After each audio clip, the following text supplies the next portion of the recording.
자, 오늘은 로마서 이야기 29번째 시간으로 연약한 자를 받아주라 라는 제목으로 하나님의 말씀을 함께 나누도록 하겠습니다. 우리가 같은 주님을 믿습니다. 자, 그러면 믿음의 본질도 분명 같습니다. 그런데요, 비본질적인 부분에 있어서 우리에게 신앙의 색깔이 분명 있어서요, 서로 다를 수는 있습니다. 본질에 있어서 우리는 분명 타협하면 안 되지만 비본질적인 부분에 있어서는 서로 좀 수용하고 또한 하나가 되기를 우리는 힘써야 될 것입니다. 그래서 비본질적인 부분에서 차이가 있을 때 하나됨을 이루도록 해라라는 것이 오늘 전체적으로 오늘 함께 보신 본문의 그 내용입니다. 자, 오늘 성경은요, 비본질적인 부분에서 차이가 있는 모습을요, 어떻게 비유하고 있냐면 강한 자와 연약한 자로 비유를 하고 있습니다. 아마 초대교회에는요, 두 가지의 큰 문제가 좀 있었던 것 같습니다. 첫 번째, 오늘 본문을 보니까 어떤 거예요? 먹는 음식 문제. 또 두 번째는요, 날짜의 문제. 그러니까 어떤 음식은 먹어야 될 것인지, 어떤 음식은 먹지 말아야 될 것인지에 대해서 의견이 굉장히 분분했던 것 같습니다. 그리고 또한 어떤 날은 지켜야 되고 또 어떤 날은 지키지 않아도 된다라는 이러한 의견들이 굉장히 달랐던 것 같아요. 분명 우리 주님께서는요, 우리에게 자유를 주셨습니다. 양심의 자유를 주셔서 지금은 솔직히 다 지키지 않아도 되는데 어떤 사람들은요, 그것을 굉장히 마음에 걸려서 힘들어하는 분들이 있더라는 거예요. 그래서 괴로워하는 사람을 오늘 본문은 어떻게 표현하느냐? 연약한 사람이라고 그랬고요. 반면에 그것을 마음껏 누리는 자유함이 있는 사람들을 오늘 성경은 강한 사람이다, 이렇게 말을 하고 있습니다. 이게 양심상의 문제인데요. 우리 한국 크리스찬들은요, 우리들은 어떻습니까? 돼지고기를 먹고 안 먹고 무슨 양심의 가책을 우리가 받겠습니까? 많은 경우 없어서 못 먹는 게 우리의 사실이 아니겠어요? 자, 그런데요, 유대교에서 개종한 그런 기독교인들은요, 이 돼지고기를 먹는 것이 굉장히 어떻게 해요? 괴로울 수가 있다라는 거예요. 왜요? 유대교의 전통에 의해서 보면요, 율법에 의하면요, 돼지고기를 먹으면 안 되는 고기였거든요. 그런데 그들이 유대교에서 기독교를 개종을 하고 나서 이 돼지고기 먹는 문제가 비록 여러분과 저는 아무 양심에 꺼리낌이 없지만 그들 가운데는 어려움이 있을 수도 있다라는 겁니다. 또한 우리 한국 사람들에게 개고기는 어떻습니까? 안 먹는 분들도 분명히 있습니다. 그러나 개고기를 먹는 것 때문에 사람들이 그것 때문에 힘들어하거나 뭐 양심의 가책을 받는다든지 이런 일이 있습니까? 없더라는 거예요. 솔직하게 이 개고기는요, 한국 가면은 목사님들, 사역자들이 가장 좋아하는 음식 중에 하나더라고요. 사역자들이 이렇게 좋아해요. 이게 건강, 특별히 여름 때 보양식으로도 잘 먹거든요. 그래서 저도 한국에 가서 어떻게 보면은 개고기를 좀 먹자라고 하시는 분들이 있는데 아직까지는 저도 솔직하게 먹어보지는 못했습니다. 그러나 한국에서는 사역자들도 이렇게 좋아하는 것이 개고기거든요. 그런데 여러분이 알다시피 이 서양에서는 어떻습니까? 개고기를 먹는다라는 거는요, 그들에게 사람 고기를 먹는 것처럼 굉장히 혐오스럽게 그들이 생각할 수가 있다라는 거예요. 무슨 말씀입니까? 이렇게 양심에 따라 이렇게 다를 수가 있다라는 겁니다. 그런데 초대교회는 이 일에 굉장히 예민했던 것 같습니다. 본질은 똑같은데요, 이런 비본질적인 문제 때문에 나와 다른 사람들을 어떻게 해야 될 것인가? 라는 이 질문에 오늘 본문이 그래서 결론적으로 우리들에게 주시는 메시지가 무엇입니까? 하나됨을 이루어야 된다라고 오늘 본문은 결론적인 메시지로 다시금 그들에게 지금 주고 있는 그러한 말씀입니다. 신앙의 컬러에 대해서 웨스턴 신학교의 교수인 게리 토마스라는 이 분이 쓴 책이 무슨 책 이름이 뭐냐면 영성에도 색깔이 있다라는 책이 있습니다. 이분은요, 영성을 그 책에서 이렇게 정의를 합니다. 영성은 하나님을 만나는 방법이다. 우리가 반드시 하나님을 만나야 되지 않습니까? 생명 되신 하나님과 만나야지만 우리가 어떻게 보면 신앙이 성장할 수 있잖아요. 자, 그런데요, 하나님을 만나는 방법에 그런 영성의 방법들이요, 그 책에서는 9가지 정도가 있다라고 말을 합니다. 무엇입니까? 그 이야기는 사람마다요, 하나님을 만나는 방법이 다 다를 수가 있다라는 거예요. 동일한 우리 하나님을 만났다라는 면에서는 맞아요. 본질적인 면에서는 분명 같지만 비본질적인 면에서는 접근하는 방법이 우리 모두가 다 다를 수가 있다. 그 이야기를 하고 있는 것입니다. 물론 두세 가지의 이런 방법이 섞일 수는 있겠지만요, 다 방법이 다를 수 있다라는 거예요. 자, 그러면서 그 책에서 우리들에게 알려주는 9가지 방법이 있는데 무엇이냐? 첫 번째는 자연주의 영성이 있는 사람이 있다라는 것입니다. 이런 사람들은요, 하나님을 야외에서 만나는 거예요. 무슨 말이냐면요, 실내에서 있을 때는 별로 감격도 없고 별로 은혜도 많지가 않아요. 그런데요, 강으로 나간다든지 산으로 나간다든지 바다로 나가잖아요. 그러면 그 자연들을 바라보면서 그 놀라우신 주님의 창조의 그 역사를 너무 감사하고 감격하는 이런 사람들이 있더라는 거죠. 그런 것을 통해서 하나님을 만나는 사람이 있다라는 것입니다. 분명 이러한 영성을 가진 사람도 분명 있습니다. 어떤 사람은 앉아서 집중해서 기도를 해야 되는 분들이 있고, 또 어떤 분들은 서서 왔다 갔다 하면서 또 기도를 하시는 분들도 있다라는 거죠. 산으로 올라가서 손을 뻗쳐서 하나님을 향해서 기도하시는 분들도 있고요. 밤에 별을 바라보면서 하나님의 그 영광을 묵상하는 분들도, 이런 분들도 분명 있다라는 것입니다. 아마 여러분 가운데에서도 영성을 가지신 분들이 있죠. 나갔더니 영성이 초롱초롱해지는 분들. 그런데요, 주일날 영성을 찾기 위해서, 자연주의 영성을 찾기 위해서 자꾸 파른 초장으로만 나가시는 분들은 이건 올바른 영성이 아니라는 겁니다. 다른 날 주님 예배 드릴 때는 예배 드리면서 영성은 또 다른 모습으로 그렇게 나가셔서 시간들을 보내셔야 된다는 거예요. 두 번째로, 감각주의적인 영성을 가지신 분들이 또 있습니다. 이런 사람들은요, 오감을 통해서 하나님께 영광을 돌리는 사람입니다. 무슨 말이냐면요, 이런 분들은요, 장엄한 오케스트라 그런 거 있죠, 오르간 소리를 들을 때 은혜를 받는 분들이 있어요. 근데 은혜를 받으면 이 오르간 소리가 쫙 울려 퍼져야지.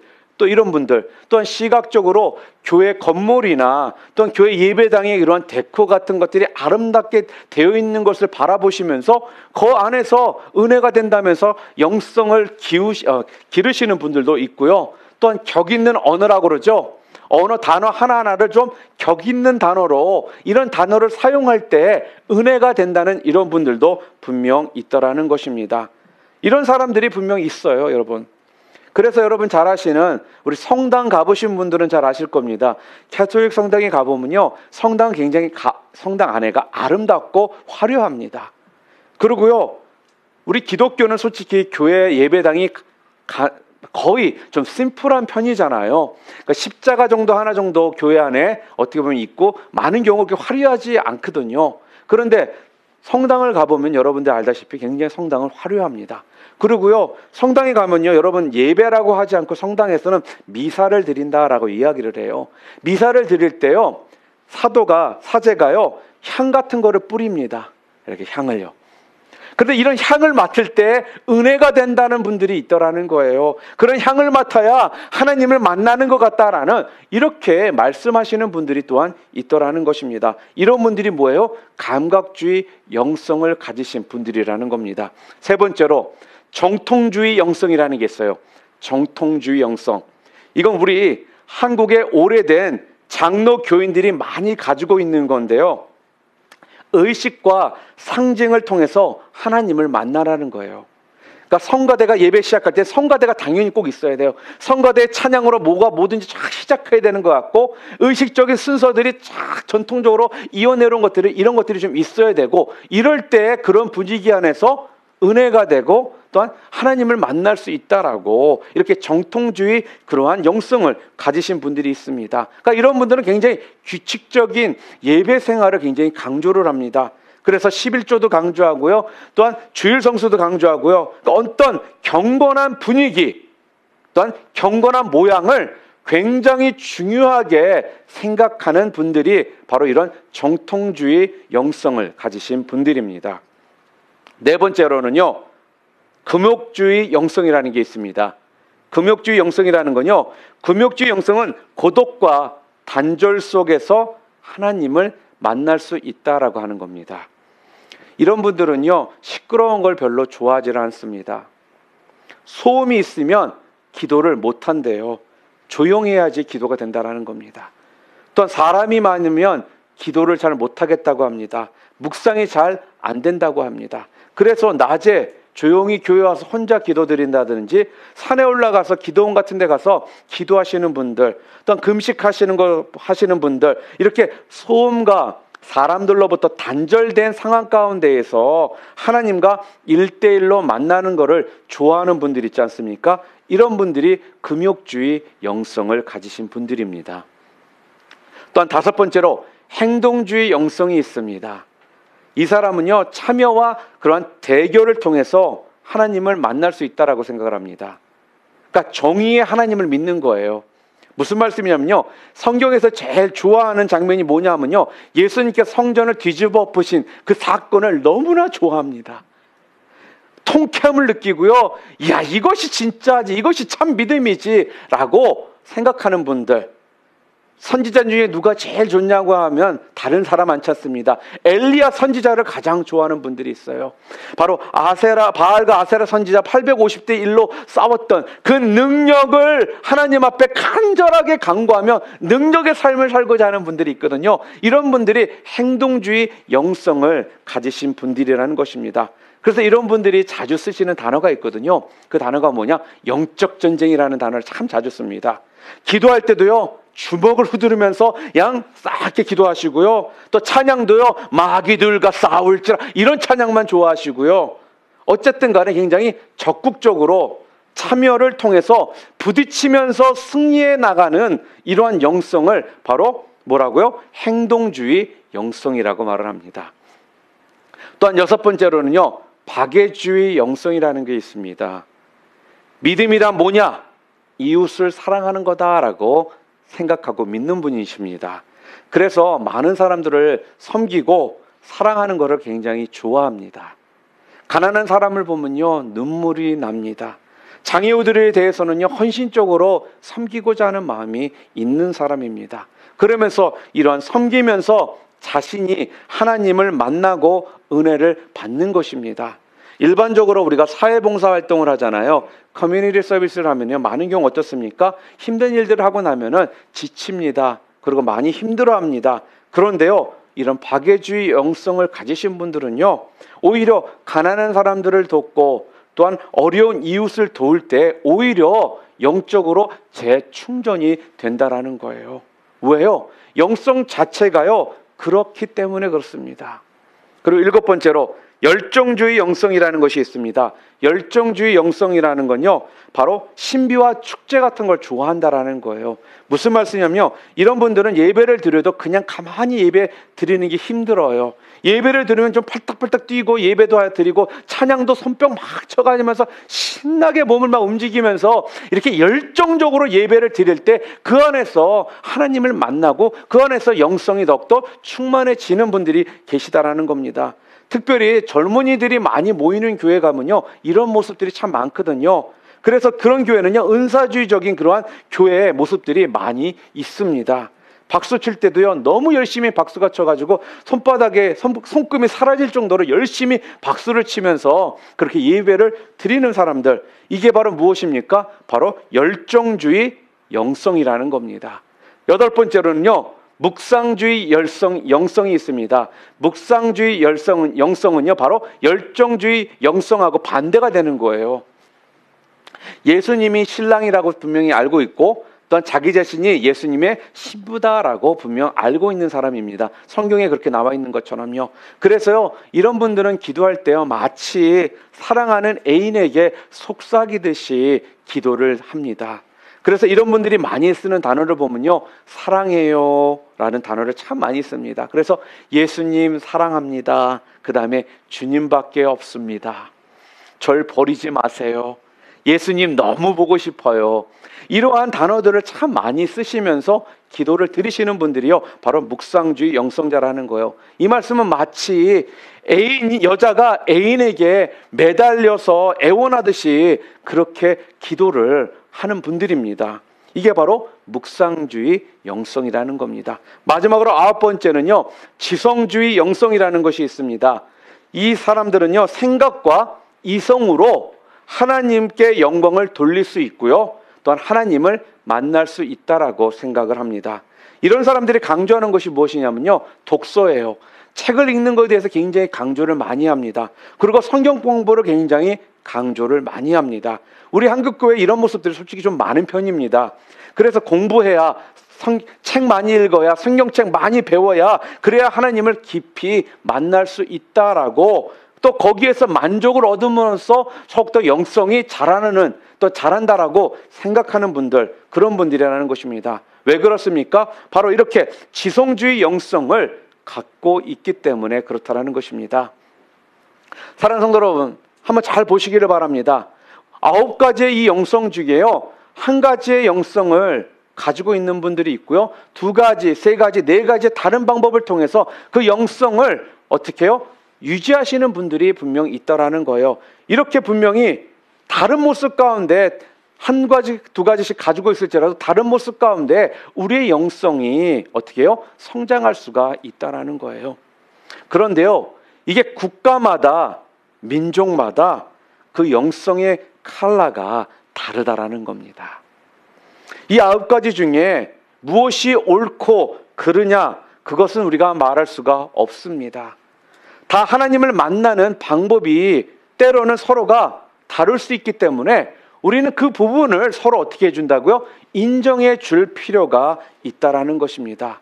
제가 늘 말씀드리죠, 다름은 틀린 것이 아니라는 것입니다. 다름은 서로를 인정해 주는 모습 안에서 필요한 것이지, 다르기 때문에 틀리다라는 생각은 여러분 갖지 않으시기를 바랍니다. 그래서 우리 가운데 분명 이 다름이 있다라는 것을요, 여러분들이 인정하시고 또한 분명히 알고 계셔야 되는 거예요. 그런데 어떻습니까? 이 다름이라는 것이요, 함께 있다 보면요, 솔직히 늘 좀 긴장을 갖게 하는 부분도 있습니다. 그리고 어느 부분에서는 약간은 피곤함을 느끼게 하는 경우도 있습니다. 그런데요, 여러분 신앙이 무엇입니까? 여러분 신앙이 뭐라고 생각하십니까? 신앙은요, 다른 사람의 그 다른 신앙의 컬러를 가진 사람들과 좋은 관계를 맺는 것, 하나됨을 이루는 것, 이것이 바로 신앙의 본질이라는 겁니다. 자꾸 나와 컬러가 다른 사람을 만나는 것이 피곤하다고 생각했어요. 그것을 피하는 것이 아니라는 거예요. 기독교의 영성은요, 이렇게 회피하거나 피하거나 그러는 것이 아니라 기독교의 영성은요, 직면하는 것이라는 거예요. 여러분, 다른 종교들의 영성들은 어떻습니까? 많은 경우 고난이나 세상을 향해서요, 피하는 영성을 굉장히 강조를 많이 합니다. 그러다 보니까 무아를 강조해요. 그리고 또한 속세를 떠나라고 자꾸 그러한 메시지를 준다라는 거예요. 그런데요, 기독교의 영성은 그렇지가 않다라는 거예요. 거친 파도가 날 향해 와도요, 그 다음에는 어떻게 해요? 잠수 타라고 그랬습니까? 잠수 타라는 것이 아니라 어떻게 해요? 주와 함께 날아오르라는 것입니다. 기독교 영성은요, 그래서 거친 파도가 있음을요, 인정하는 것이라는 거예요. 그리고 그것을 피하는 것이 아니라 그것을 어떻게 해야 된다고요? 함께 뛰어넘는 것이 기독교의 영성입니다. 아멘. 그러므로요, 다름을 여러분 분명 인정하시고, 다르다라고 자꾸 회피하거나 피하는 것이 아니라 그 다름 안에서 하나가 될 수 있도록 진정한 믿음의 사람들로서 여러분들 모두 서실 수 있기를 주님의 이름으로 축원드립니다. 자, 그렇다면은 이렇게 다름을 통해서 하나를 이룰 수 있다라고 지금 이야기하고 있지 않습니까? 그렇다면 신앙의 컬러가 다른 사람과 어떻게 하면 우리가 조화를 이루며 살 수가 있을까요? 여기에 대해서 좀 함께 좀 생각해 보기를 원합니다. 오늘 본문을 통해서 우리들에게 다른 사람들과 조화를 이루며 살 수 있는 첫 번째 방법은요, 받아들여라 라는 것입니다. 무슨 말씀입니까? 하나님이 그 사람을 받으셨기 때문에 우리도 받아들여야 된다라는 거예요. 받아들여라, 수용하라는 거예요. 오늘 본문 1절을 볼까요? 믿음이 연약한 자를 너희가 받되 그의 의견을 비판하지 말라, 그렇게 말합니다. 이 말씀이 무엇입니까? 믿음이 연약한 자를 너희가 받으라, 지금 그렇게 말씀하고 있습니다. 그리고 그 다음에 뭐라 그래요? 그들을 비판하지 말라, 이렇게 말씀을 하고 있습니다.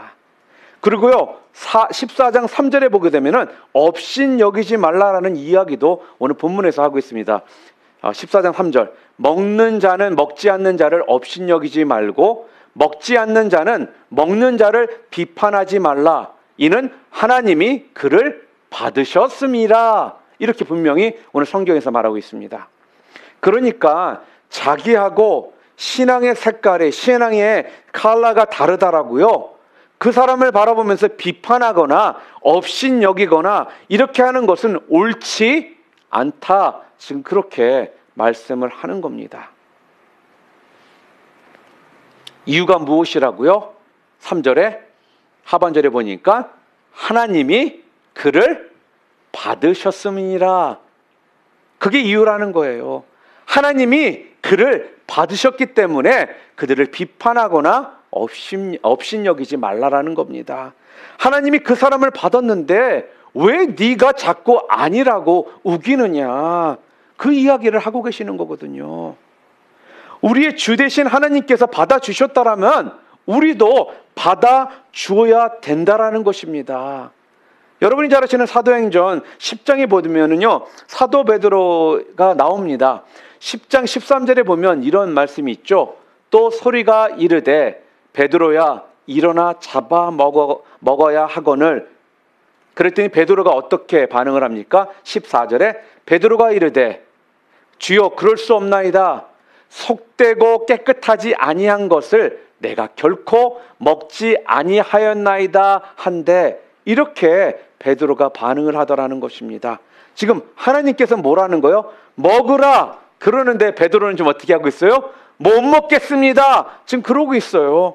내가 결코 그렇게 못하겠나이다, 즉 강하게 지금 베드로는 부정을 하고 있더라는 거예요. 아니, 그러자 하나님께서 부연 설명을 하시죠. 뭐라고요? 하나님께서 깨끗하게 하신 것을 내가 속되다 하지 말라, 즉 그렇게 말씀하십니다. 이 말씀이 뭐예요? 아니, 하나님이 깨끗하다고 했는데 왜 계속 네가 더럽다고 그러느냐, 하나님이 받았다고 그러는데 왜 네가 받을 수 없다라고 하느냐, 그것이 올바른 신앙 자세라고 너는 생각하느냐, 지금 그렇게 말씀을 하시는 겁니다. 오늘 우리도 마찬가지 아닙니까? 하나님이요, 깨끗하다 그러면 깨끗한 겁니다. 하나님이 받았다 그러면요, 받는 것입니다. 그런데 우리 중에는요, 지금 하나님보다 더 정통을 유지하려고 하는 사람들이 있다라는 거예요. 하나님보다 더 완벽한 사람이 되려고 하는 사람들이 있더라는 것입니다. 여러분, 율법주의가 왜 나쁜 것입니까? 왜 율법주의가 나쁜 것이죠? 율법주의가 외치는 게 무엇입니까? 율법주의가 외치는 건 다른 것이 아니에요. 하나님이 필요 없다 그러는데, 하나님이 받았다고 그러는데 율법주의자들은 뭐라는 거예요? 아니라는 거예요. 필요하다고 우기고요, 또한 하나님이 받지 않는다라고 우긴다라는 것입니다. 믿음으로 말미암아 하나님의 은혜로 말미암아 구원을 받았다라고 그랬는데, 그거면 충분하다라고 분명히 말씀하셨는데 율법자들은 어떻게 한다라고요? 아니라고 계속적으로 우긴다라는 거예요. 율법 다 지켜야 된다라는 겁니다. 그래야 더 깨끗해질 수가 있다라고 그들이 외치더라는 것입니다. 하나님께서 분명히 연약한 자를 들어서 하나님의 거룩한 일에 그들을 사용하시겠다라고 했음에도 불구하고요, 율법자들은 어떻게 계속적으로 아니다라고 외친다라는 거예요. 그런 사람 사용할 수 없다라고 외친다라는 겁니다. 하나님보다 더 완벽주의자가 되는 그것을 뭐라고 하느냐? 바로 그런 사람들을 율법주의자라는 거예요. 아니죠. 하나님이 받으셨다라면요, 받으신 겁니다. 여러분들이 다 수용하셔야 된다라는 거예요. 내가 용서했대는데 왜 네가 자꾸 용서 못하겠다라고 하느냐라는 겁니다. 내가 그 사람을 사용하겠다는데 왜 너는 자꾸 안 된다라고 하느냐, 그 이야기를 지금 하고 계시는 겁니다.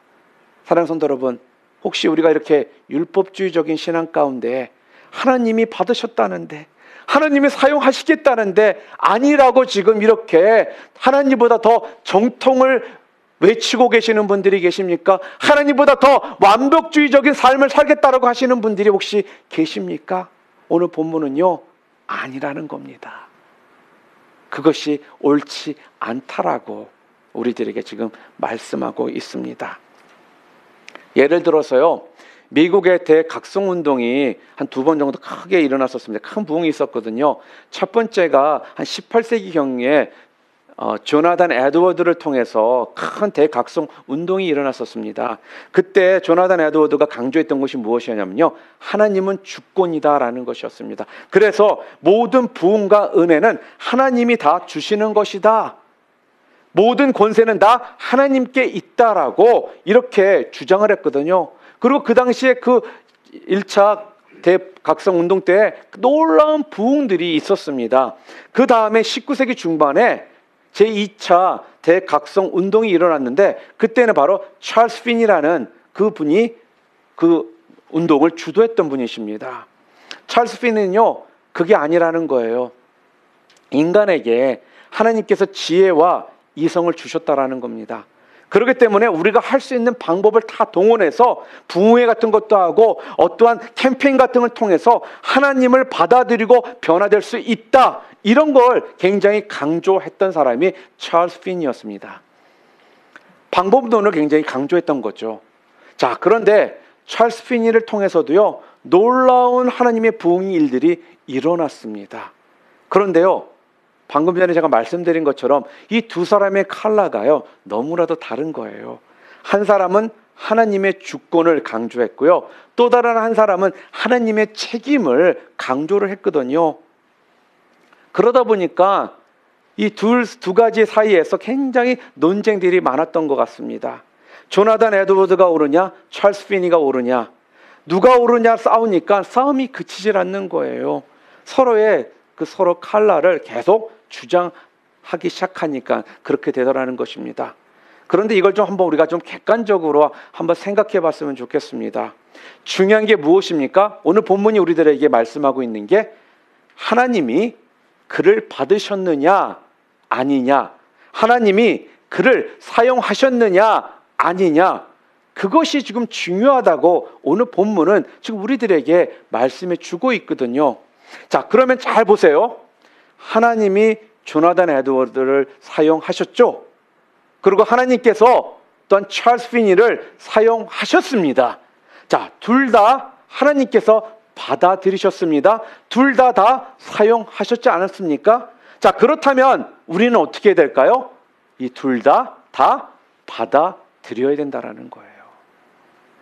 자기에게 맞는 신앙의 컬러를 가지고요, 여러분 열심히 뛰어가시면 된다라는 거예요. 자기하고 다르다고 해서 다른 사람을 업신여기지 말고 비판하지 말고 그런 삶 살지 말라라는 겁니다. 하나님이 받으셨다면, 하나님이 사용하셨다면 둘 다 어떻게 해요? 우리가 받아들여야 된다라는 거예요. 또 하나 현대에 오면서 많은 논쟁 가운데 한 가지가 있습니다. 특히 지금 21세기에는 자꾸 대형 교회들이 점점 더 커지는 이런 현상이 일어납니다. 그러다 보니까 어떠한 이야기나 논쟁들이 자꾸 나오냐면요, 대형 교회가 커지면 성도들도 늘어야 되는데 대형 교회는 좀 더 대형화되는데 왜 성도들은 늘지 않느냐, 이러면서 이것 때문에 대형 교회 문제다 아니다, 이런 논쟁들이 끊이질 않고 이야기가 나오고 있습니다. 제가 이번 주에 월요일 날 우리 목회자 세미나를 LA에 있어서 갔다 왔거든요. 거기에 오신 목사님 한 분이 계셨습니다. 손 목사님이란 분이에요. 근데 이분은 한국에서 목회를 한 20년 정도 하셨대요. 그런데 그 목사님의 교회가요, 35명 정도가 모인답니다. 한 20년 되셨는데요. 그런데 교회가 어디에 있냐면요, 건물 있잖아요, 지하에 있대요. 그러면서 우리들한테 목사님도 혹시 한국에 오실 일이 있으면 자기네 교회를 꼭 방문해 달래요. 그러면 여러분들이 맡아보지 못한 많은 향기를 맡으면서 예배당에 들어가실 수가 있을 거래요. 그러면서 무슨 얘기를 하냐 그랬더니, 한국은 굉장히 여름 되면은 이 장마도 있고 잘 이렇게 좀 잠기고 그러니까 이 계단 밑으로 내려가는 이런 지역들이요, 그런 데가 곰팡이가 좀 많이 쓰나 봐요. 그래 곰팡이 냄새가 좀 많이 난대요. 그런데요, 이분이 자기는 지금 35명의 성도님들과 목회를 하고 있지만 자기는 10,000명, 20,000명을 바라보면서 목회를 하신대요. 그런데요, 이분이 이런 말씀을 남기더라고요.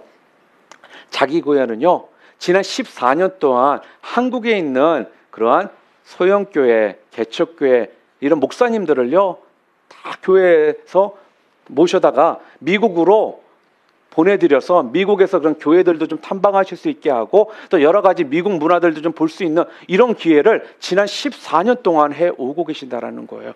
장작 538명이라는 목사님들을 지금 보내시고, 지금 또 사모님들도 또 자녀들도 이런 걸 꿈을 꾸고 그렇게 준비를 하고 계시대요. 근데 이 교회가요, 성도가 35명밖에 되지는 않아요.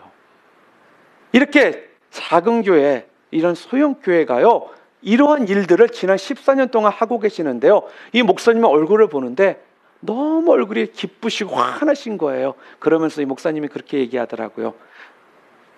자기는 지금 35명의 성도들과 이렇게 교회를 하고 있지만 10,000명, 20,000명을 꿈꾸면서 하고 있는데 가장 중요한 건 다른 것이 아니다라는 것을 알았다는 거예요. 그게 무엇이냐? 바로 교회에 허락한 하나님으로부터 받은 사명이 무엇인가가 가장 중요하다라는 것을 자기는 깨닫고 있다고.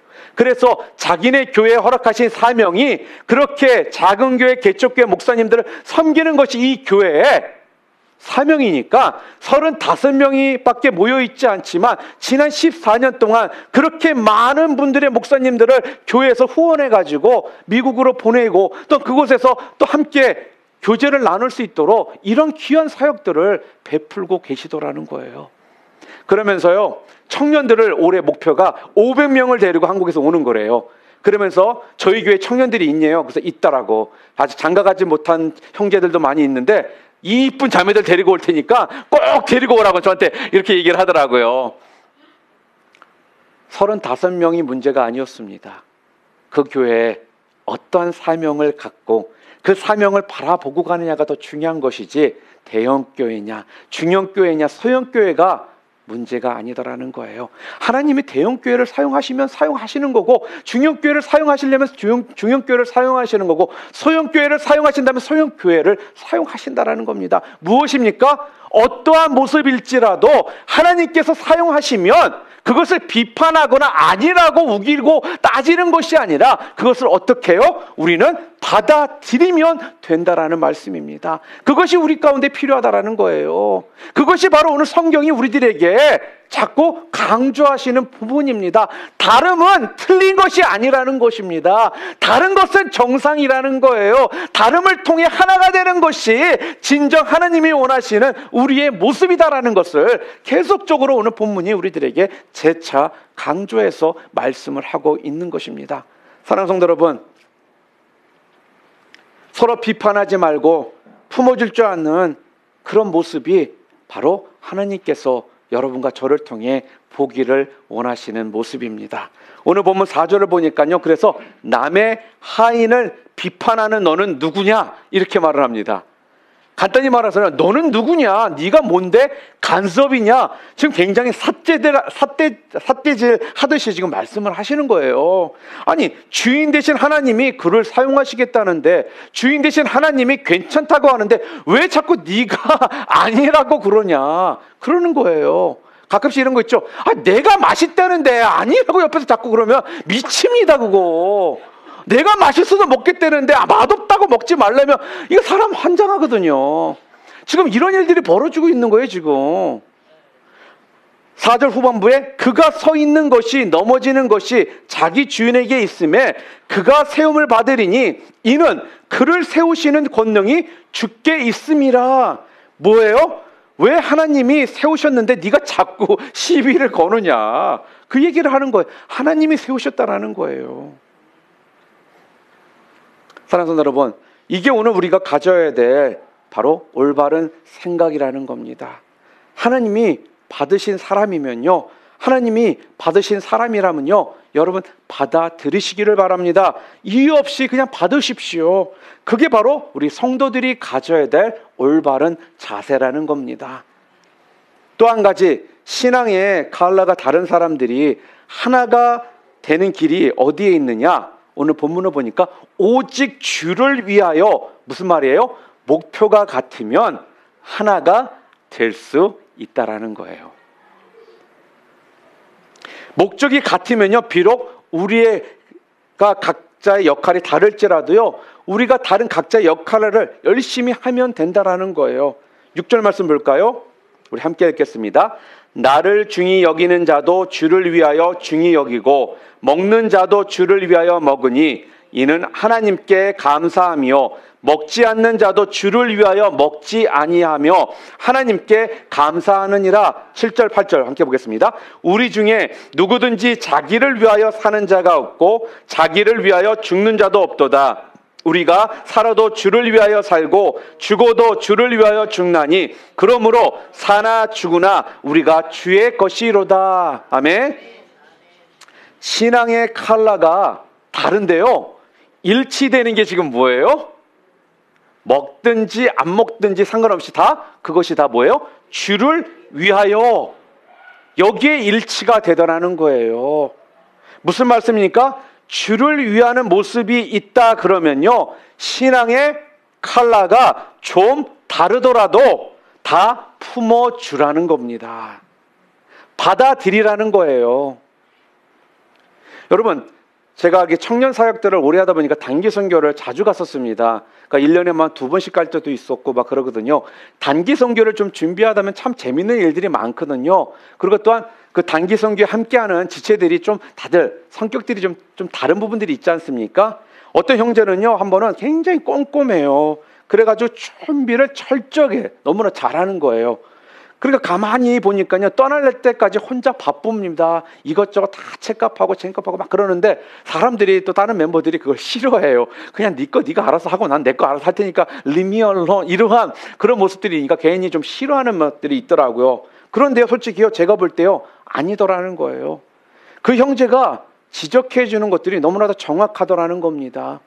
하여튼 그런 잔소리와 지적이 있었기에 준비가 잘 되었거든요. 그러니까 그 형제에는요, 그게 은사인 거예요. 그렇잖아요? 허점이 보이는 은사, 행정의 은사가 있는 겁니다. 그런데 반면에요, 선교가 갈 날이 다가오고 있는데 밤낮 앉아서 기도만 하자는 거예요. 그 각자 맡은 역할들이 있잖아요. 그럼 자기 걸 좀 준비해 놓고 그러면 너무나 좋은데, 그런 거에 별로 관심 없고 했니? 그러면 나중에 할게요라고 맨날 기도만 하자라는 거예요. 그러니까 사람들이 기도 미리미리 좀 하고 준비할 것 좀 준비해라, 이렇게 얘기를 하면서 굉장히 좀 짜증스러운 투의 말들이 자꾸 가더라고요. 그런데요, 그 형제가 잘못됐을까요? 아니라는 거예요. 비록 이렇게 다른 모습은 있지만요, 그 형제가 그렇게 자꾸 기도를 강조하고 기도하는 모습들을 보이니까요, 그렇게 생각하지 않았던 사람들이요, 그 모습을 통해서 기도를 자꾸 해야 된다라는 이런 생각들이 자기도 모르게 들어갑니다. 그리고 기도의 중요성에 대해서 다시 한번 생각할 수 있도록 만들어 주더라는 거예요.